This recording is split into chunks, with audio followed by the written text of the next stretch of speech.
პიანინოების აწყობა, შეკეთება, რესტავრაცია, ასევე ყიდვა-გაყიდვა, გადაზიდვა უსაფრთხოდ.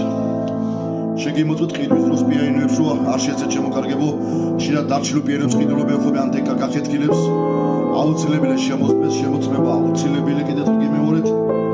შეგიძლიათ რომ უფასოდ მობილურად გადაიღოთ მაინც პიანინო, ადგილზე რა მდგომარეობაში აი შეგთავსი ვერ გუცხლა განახებთ აი ესეთ როგორც ხლა უკრავ შევხედ როგორ მუშაობს შაქუჩები, ხوارარი, მორკელი ხوارარი შეჭმულები, ასევე ერბილმაკი ხوارარი მიჭედებული, ასევე კლავიატურა დაწეული ხوارარი, ყველაფერი უნდა შევამოწმოთ. მობილურიდან სადღაც 70-80% მაინც გამოვისვოთ შემოკარგებო, დაგვირეკეთ 571 51 23 21. ისე რომ ჯობია დამირეკოთ.